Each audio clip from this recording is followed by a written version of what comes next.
Ready. What's happening, everybody? Welcome to another episode of Unparalleled Sports Talk with yours, Kwame Fisher Jones. As always, I am him. Joined by my man Sports Talk Terry on all social media platforms, also known as Everett Terry Jr.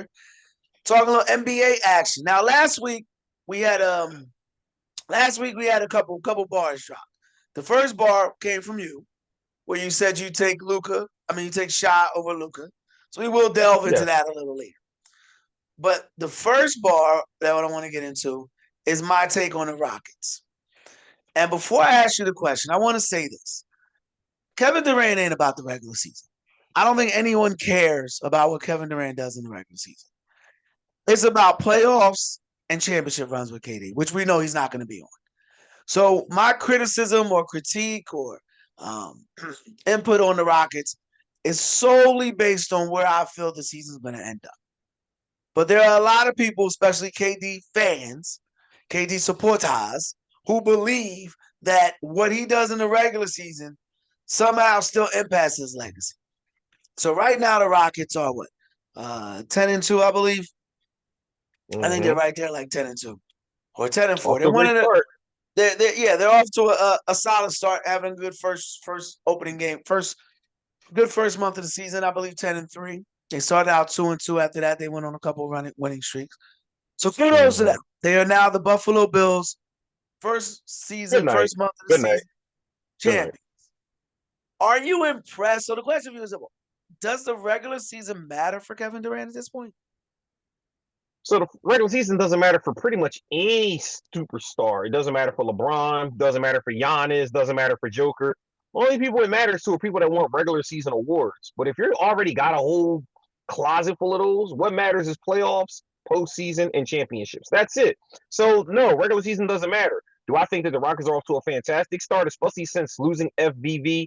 They were projected to not be very, very good in terms of this kind of a start. You know, people hovered them around 500, maybe 8-6, whatever the case may be, like right around where the Sixers are right now. You know, but outside of that, they didn't expect them to do well because Van Vliet is a very big part of that offense. He's second leading scorer. You lose him, where's the scoring going to come from? I mean, I love Thompson, but you know he hasn't shown that he can give you 22 to 25 points per game at the NBA level. He does a lot of great things. He's a Swiss Army knife, but they needed another guy that could be a bucket. And you know, once Kevin Durant gives you his 27, 7-3 that you claim he gets all the time and nothing That's all it else, does. That's then what he's going to do.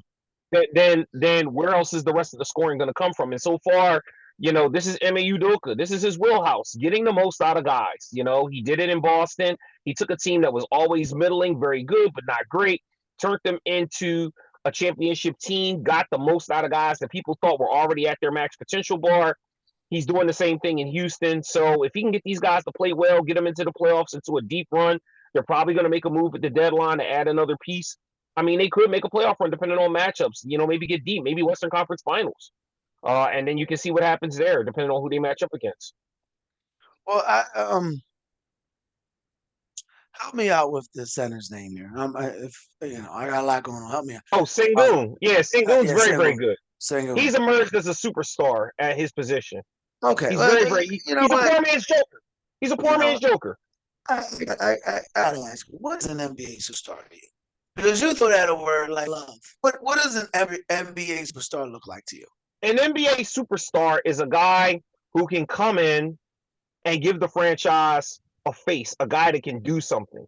Listen, last year he was very good, and the Rockets were meh at best, right? They go and they add Durant, but they lose Van Vliet. So now the second option has to come from somewhere. Did I forget to mention Sengun initially? Yeah, I did, but not because of the fact that he's not a scorer, but because he focuses so many other areas of the game. He impacts so many other areas of the game with his rebounding, with his passing, with his ability to defend. These are all things that he does and does at a high level. So scoring isn't necessarily his first and primary focus, although it is a big part of his game. But has he emerged as that second option to play behind Durant? Absolutely. And now this allows the offense to flow because KD has a true running mate. All right. So, but what specifically? Give me specifically what you see as super, because you said Kevin Durant's superstar and he said Sengun's a superstar. So are they same type of superstars or are there He's levels of no, super? no. Sengun's an emerging, and I said he's an emerging superstar for his position. So what I'm saying to you is, name me the top five centers in basketball. If you're a top five at your position in the NBA, you are a superstar. I don't care what you cut it or say it as. Okay. You can go down any position in basketball. If you take the top five players at that position, name me one of the five that aren't considered a household name or a superstar. They all are. I If you're not consider top five at the center spot, name me five people better. We're gonna give you Joker. Now name me the next four. it is a tough question, mainly because for me to sit here off the rip and name centers, I would be doing it based off of names that came to mind, not based off skill set, if that makes sense. So Give me five names who play the center position that are better than him. well, it's all right. If I have to, like, if I got to do it right off the rip, obviously I'm gonna go Wemby. Wemby, But, and that's it. no, I would That's take, in the list. I would take Cat over him. So, all right, let me do it this way. Let me phrase it this way, rather than saying who's a superstar, because I look at superstar different. I want to answer your question because it's a valid question. So, five guys at the center position I would take over him right now without pulling a list. The first that come to mind, I'm thinking Karl Anthony Towns, obviously Wemby. I think it's self-explanatory. I don't think I needed to say that. Right. I will. Let's see. I would take Sengun over Embiid. I would take him over Sabonis. I would take him over anybody in. I would probably. I would take Bam, but I don't know if people consider Bam a center. Watching the Heat games a lot, he is the guy that plays the center position for them. But he's a four. He's 6'9". He's a four. Yeah. Well, I mean, truth be Kyle Ware plays the center for the Heat. The youngin. Kyle Ware. The 7-footer. Light Most skin, games I skinny watch, kid. it's most I'd say are Bam, but I'll put Bam aside. Okay. Let's see. So I got two, obviously over Embiid. Let's see. Let's go. I don't like anybody. I don't. I would take him over Porzingis. He plays center. I would take him over. Capella, Wangu. I mean, I would. I like Miles Zubac. Turner. I would take him over Zubac. He's a better scorer than Zubac. Zubac is a better rebounder, better defender. But I would take him over Zubac to be close. So yeah, see, that's a tough question because when you think of centers in the NBA, you don't have your traditional centers anymore. They're more like the Bams of the world. So to say, he's a superstar at his position. My question is, what do you consider a superstar? Because a superstar to me is more than just he scores points and rebounds. He's a guy that teams have to game plan for. When you're looking at the Rockets, most situations they're game planning for Van Fleet. They're game planning now, obviously, for Durant. And at this point, they probably are giving him much needed attention, but I don't think they're game planning to stop him. Now, with that said, how are they not? Well, hold on. With that said, I would put. You're gonna bug out when I say this, but I'm saying it anyway. I don't give a rip. I would put Sengun and Kevin Durant in the same bucket. Drop safe.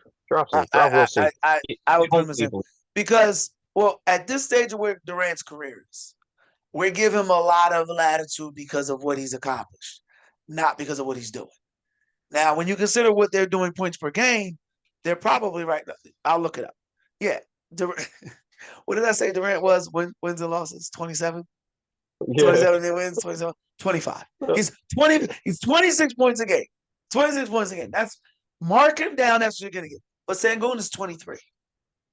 Right. He's elevated his game. 17. He's averaging a double-double, by the way. 23, 10, 7. Yes. And he's also averaging a block and a steal a game. I think he's a good player. Is he a great player? He's a very good player. And he can shoot the three and make free throws. What else do you want from him? And just to go back to your question, what I take they obviously got Steven Adams on their team.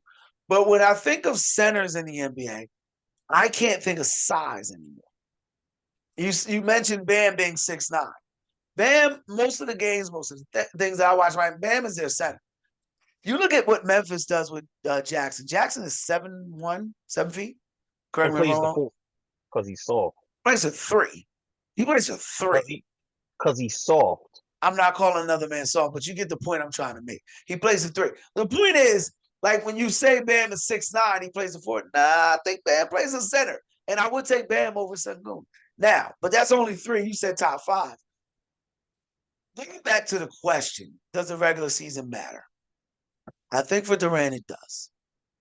Because detractors such as myself look at him and say, well, you're not doing much. When it matters, you don't do much. So if he builds up that body work for a season, not previous season, but let's say the Rockets they win 60 games this year, and they're the number 1, number 2 seed in the Western Conference. That matters. That matters because Kevin Durant would be the reason why they were able to not just stay afloat, but to be as good, if not better, than what they were last season. Because that's where they were record-wise last season. They were top 3 team. And they lost their all-star, their engine, their championship Maxey, the key veteran, the guy that they went after instead of going after James Harden. If you remember, Udoka said, no, I want him and not him when given a shot to get Harden. So, yes, the regular season at this point matters for Kevin Durant because if the Rockets struggle, for me, it's because of Durant. If the Rockets don't make it out of the first round, I'm going to point to they weren't in position because they had a bad regular season. If they have issues in their locker room, I'm going to put it on Durant. So for me, the regular season does matter because of where he is in his career. Conversely, for you, as a guy that supports him, and correct me if I'm wrong, the regular season doesn't matter because of what he's accomplished in his career. Floor is yours. I just at this point, no, the regular season doesn't matter. What other regular season accolade does he need? He's got all of them that he wants. First team NBA, all NBA. He's made defensive teams. Listen, what else do you want from the man? Like, he's done everything. The only thing that he hasn't done is won a league. Well, no, he did win a league MVP years ago back at OKC, but he hasn't won a league MVP Let me answer since your then. question. Stop at that light. There's What do nothing I else need he to see? needs. What do I need to see from him? I need him to win without generational talents around him, and then people turn around and give him accolades for that. See, that's the issue. Not the issue. Issue is a strong word because Kevin Durant is a phenomenal scorer. He's one of the game's greatest scorers of all time. Kevin Durant is going to be remembered as probably one of the most potent offensive threats. There's going to be Wilt, who doesn't get mentioned enough. There's going to be Kareem, who doesn't get mentioned enough. There's going to be, Maravich. I know I'm forgetting somebody else who doesn't get mentioned enough. Kevin Durant should be in that receipt. My issue, hold on, let me finish my point, and then I think it's going to answer your question. My issue is when we put him in the bucket with Steph and LeBron. Because he doesn't belong in that room. He doesn't belong in that room. He's not a guy that you drop on a team and they instantly become a title contender. That's why this regular season matters. Because if the Rockets are a title contender this year, and by title contender, top 3 in their conference, in my eyes, going into playoffs, that's a title contender. Then Kevin Durant is the reason why you want to give him his respect for it. Now go ahead. You had a question. All right, so that comes to my point then. Because I was going to say, you said drop Steph Curry. Steph Curry's never played anywhere but Golden State. LeBron's a better analogy for your argument, but that's fine. Neither here nor there. Yes. Do I think the Rockets will finish top 2, 3 in the West? Absolutely. I don't think they catch OKC. I don't think anybody in their grandmom on a racehorse can catch OKC. But I do think that they can finish top 2 in the West. Barring some massive injury to like Shai or the fact that Jalen Williams never comes back to play basketball again this year, although he's trending towards playing at some point in the next month or so. Holmgren goes down for a long stretch and they just start losing games. I don't think OKC is going to get caught for best record because they're just that good with so much talent around them, even off their second unit. But do I think that the Rockets have enough with the way Alperen Sengun has been playing, with the fact that KD has continued to be KD and be that constant facilitating force that's going to help come in, do what he needs to do to keep them in games? Sure. Did he have a great shooting game the other night? No, but even greats have off nights. That's okay. But overall, in totality, will he do enough to make them stay relevant with Sengun as the number 2 option or number 1A option, however you want to look at it? Yeah, and he will be a big part of the reason why the Rockets finish with the record that they are. If you project this out at 10-4 over an 82 game season, they probably would finish around 60 wins, 60 to 62 wins. If they won 62 games, when's the last time the Rockets won 62 games? You got to go back to like the Harden years, don't you? I don't think they've won 62 games in a while. So you give them 62. I don't think they won back then either. But no, go I ahead. don't either. But you give them 62 wins, which is going to be arguably one of the best seasons in regular season Rockets history. How do you not make Durant enter that conversation of, hey, you know what, he lifted this team despite losing Fred VanVleet? That's all I got. They won 65 games in 2017, 2018. Yeah, Now, I figured it was 1 year they did it. last season they won 52 games. If you want to put them right now, they're at a 77% win percentage. You put them at 77%, you're right. That's roughly 60. That's 60 plus wins. Look, I don't believe they finished the season with 60 plus wins. And I will rip Kevin Durant for that. Like there's no way. For me, it's very simple. This dude gets all the apologies. He gets all the and he gets all the oh wells. You said that they're going to be top 3 team. So you got them finishing, obviously you mentioned, okay, so you got them finishing with a better record than Denver, Lakers, and San Antonio. Because those are your top 4 in the Western Conference. Outside without Wemby, the Spurs are going to struggle. The Lakers just got Bron back, but we know how the Lakers do. They'll have periods where guys will play well, then guys will stumble for a little bit, and JJ Redick will call some players only meeting, and Bron will be in there crying and complaining, and then they'll get back and right the ship and finish as a 5 seed. Denver, I mean, listen, I love the fact that getting rid of MPJ hasn't hurt them. Aaron Gordon has stepped up and turned into a bucket all of a sudden like he hasn't been his whole career. Denver has a superstar on their team, but go ahead. Yeah, but he's also a superstar facilitator. I mean, they have Jamal Murray. They have Jamal Murray, and Jamal Murray doesn't even average 75% of the assists that Joker has over his career in. And that's fine. Nobody's questioning Joker's talent. My point is, you're putting Kevin Durant in the same space as Joker. No. Okay, because that's a superstar to me. Joker, LeBron, they're both superstars, but they're different types of superstars. You're either a superstar or you're not. You can't say there's different types of cheating. No, it's either good pizza. No, look, all right. I'm not getting into that debate because we'll be here all day with that. I want to go back to the question. No, I don't think they've. You know what's funny? You know who's 9-6 right now? The Phoenix Suns. Just saying. 9-6. Who'd they get rid of? Bradley Beal. You almost made me call you a racial slur. The Lakers 11-4. Minnesota Timberwolves 10-5. San Antonio 11-4. So they're all bunched in together. I don't believe Houston finished. And you mentioned that you stated the Lakers could fall. Look, I don't think any player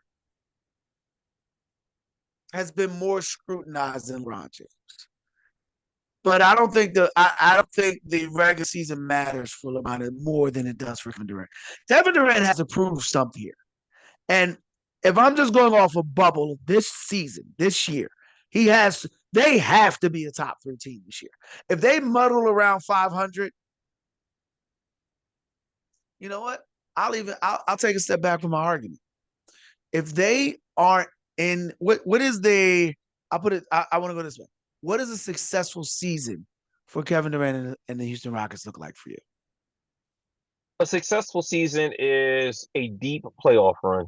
Doesn't matter where they finish in the regular season, but a deep playoff run. And I'm talking like Western Conference Finals, game 6 or 7, highly competitive, win or lose one way or the other. If they get to the finals, that's a hell of a successful season.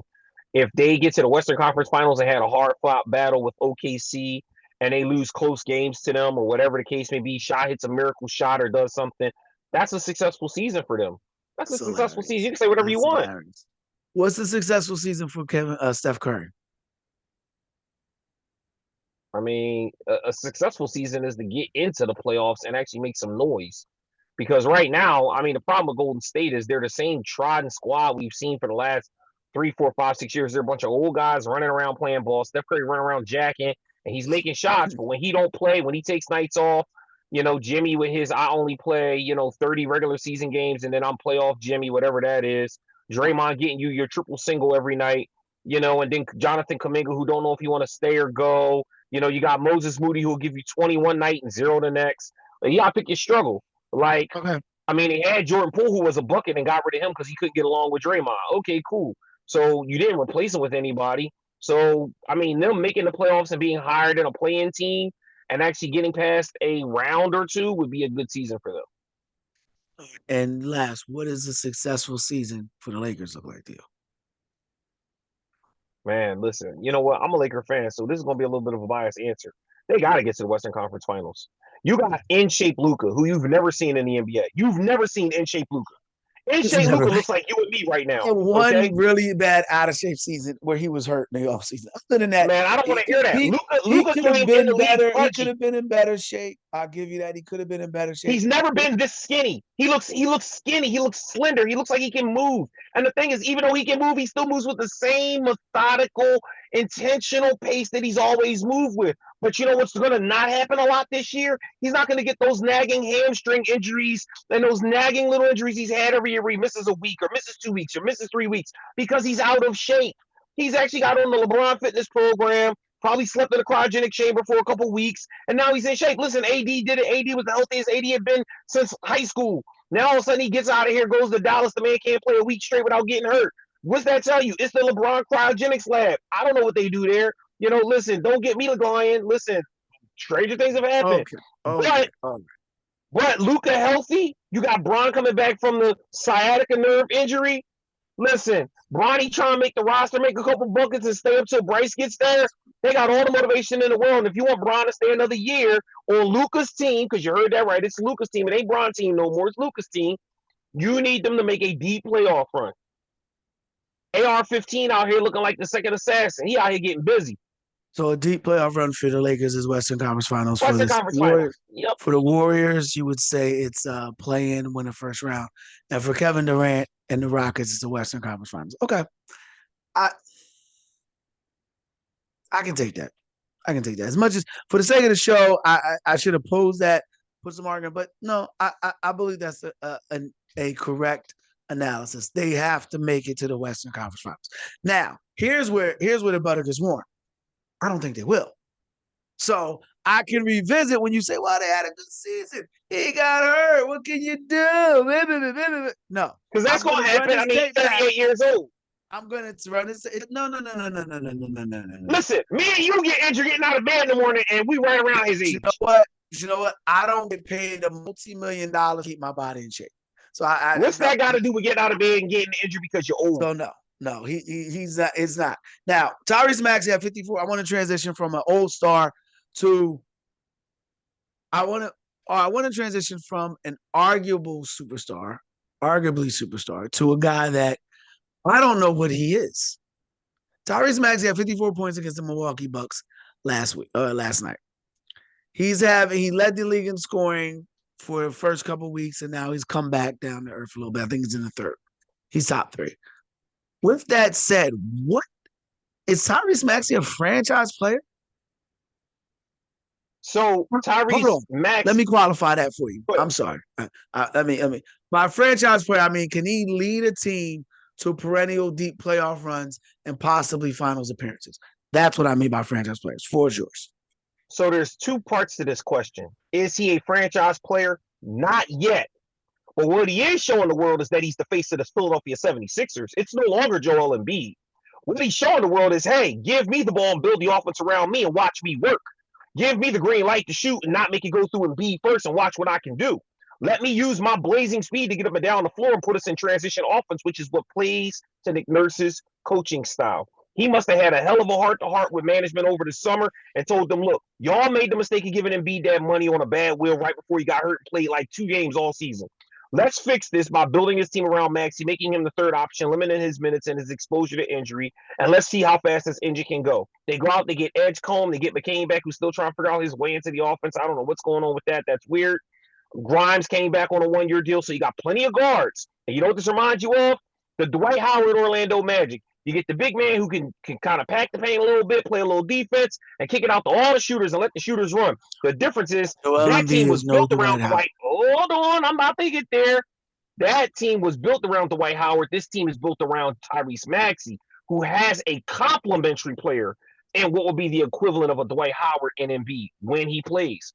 I love the fact that they got Drummond as a backup who can get you double-digit boards every single game, especially on the offensive glass. He can get there. And I like the role players. I like the team that they have. I think they're still missing a piece. I think that they need another guy that can get a bucket beside Maxey because Edgecombe is still a rookie. But beyond that, the Sixers are heading in the right direction. And I didn't think I'd be saying that after 3 years. They're heading in the right direction because they had to get off the Embiid boat. I said it 2 years ago. They would never win with Embiid as the best player on their roster. I said that 2 years ago. Go pull the tape. I said they should have traded him when he won his MVP and got max value for him because they would never win in today's NBA with him as their best player. And now he's not. And they're winning. All right. I just wanted to know what you thought of Tyrese Maxey. Franchise. I told you what I think of him. Franchise heading in the right direction, huh, champ? The franchise heading in the right direction. Once they get Embiid and Paul George off the books, they'll be gold. Second time you almost made you call your racial slur in less than a half an hour. First and only comment I'm going to address here is Tyrese Maxey. I don't know what he is ever. I honestly, I didn't think he would be this good. He averaged 8 points a game as a rookie. He had a couple buckets in the playoff run, but not much. Then he had 17, but then he had the couple games when they were missing some of the players. His rookie year, he lit. I think it was the Denver Nuggets. He lit them up one game. That's when he saw the talent. Yeah. Then he had 17, 20, 25, 26, and now 33 a game. Can he lead the six? Well, you know, it was obvious to anybody that knew basketball 2 years ago that this was not a Joel Embiid team, that they needed to transition from Embiid to Maxey and see what they had there. Had they done that 2 seasons ago, then and only then would they now be headed in the right direction. They had Harden. What do you want to do? They had Harden 2 years ago. They're a day late and a dollar short with building the quote team around him because it's already at this point. It's not even a question of if it should have been if it's Embiid. You watch them play for 10 minutes. Embiid is not even like if he manages to show up, he's not even worth the defense's time. He's not gonna go in the paint. I'm not gonna rip Embiid. So it's obvious it's Maxey's team.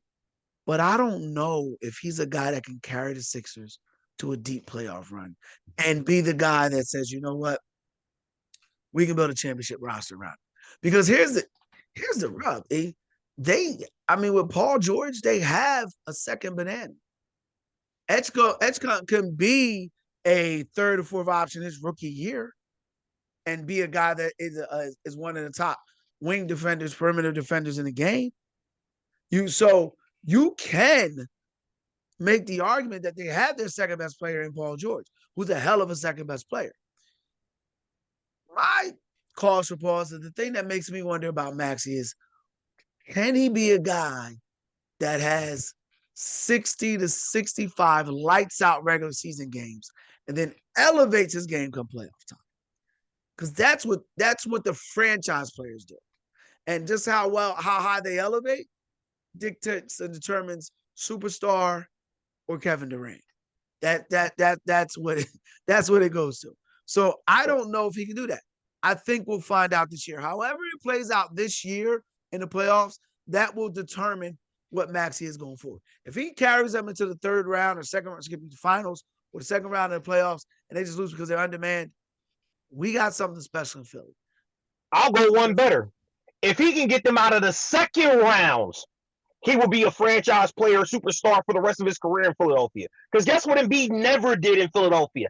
Ever got out the second round.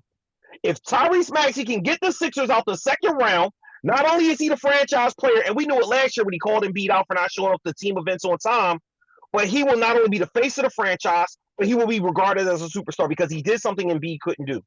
And people still regard Embiid as a superstar center, despite the fact he plays 20 games a year. They're called trusted processors. I was about to take a shot at Perry. They're called people who believe in whatever they were calling. We can't do our job effectively, so we got to remove all the barriers.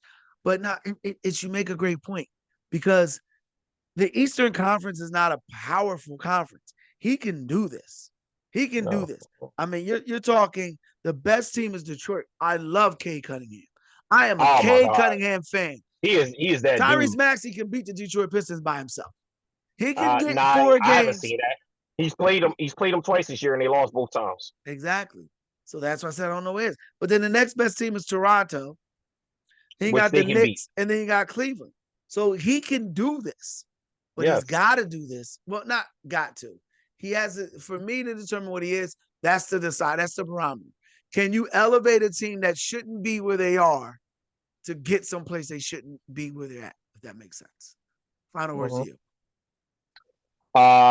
As I said, I love Tyrese Maxey. I love his game. Would I like to see him be more of a point guard? Sure. What does his game He's closest not a remind point me guard, of? though. Oh, I was about to say that. What's his game closely remind me of? He's more Lou Williams than Chris Paul. And that's okay.